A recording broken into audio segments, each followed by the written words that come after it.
একদিন আপনি পড়বেন আপনি। আর যদি পড়াশোনাটা করতেন তাহলে বুঝতেন। স্টিফেন হকিং কে চিনেন? বাবা, ও স্টিফেন হকিং এর নাম জানে? শিবেন আবার কি করেছে? আরে শিবেন মানে সেটা আমাদের কাঠগোলায় কাজ করে। আরে বাবা, সিবেন নয় স্টিফেন হকিং এর কথা বলছি, বুঝেছেন? সে কি? সে নামটাও জানেন নাই?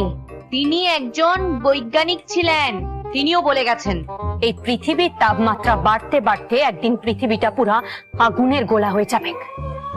আমার বাপটাও পড়াশোনা করে নাই, গ্রামে চাষবাস করে, গাছের যত্ন করে, সেও বুঝে।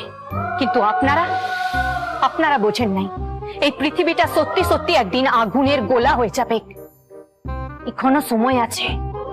পৃথিবীর তাপমাত্রা বাড়ছে, গাছের সংখ্যা কমছে আর মানুষের সংখ্যা বাড়ছে। প্রকৃতি তার ভারসাম্য হারাচ্ছে। এক্সকিউজ মি, তুমি স্টিফেন হকিং এর নাম জানো? কেন? ওই প্রত্যন্ত গ্রামে জন্মাইছি বলে কি আমরা অশিক্ষিত? আমি পদার্থবিদ্যায় 98 নাম্বার পাইছি 100-র মধ্যে। হ্যাঁ? আর 2 নাম্বার পাই নাই কেন জানেন? যে কলমটা দিয়ে আমি পরীক্ষায় লিখছিলাম, সেই কলমটার কালি পুরাই গেছিল। একটার বেশি 2টা কলম কেনার পয়সা ছিল না।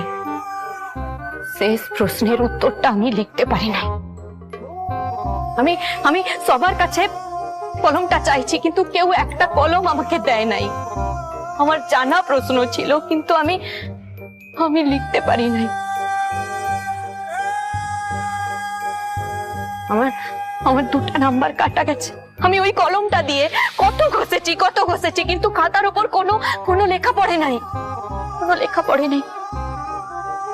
আমি শেষ প্রশ্নের উত্তরটা দিতে পারি নাই। আমি তার জন্য 98 পাইছি। আপনাদের তো টাকার কোনো অভাব নাই, সব টাকা বাপের টাকা। একটু পুণ্য করুন, গরিব ছিলামিয়াদেরকে পড়াশোনা করান আর নিজেরাও পড়াশোনা করেন। আরে তুই এর মধ্যে আমাকে টানছিস কেন বল দেখি? আমি তো ঠিকই আছি, তুই দাদাকে শেখাচ্ছিস, শেখা না।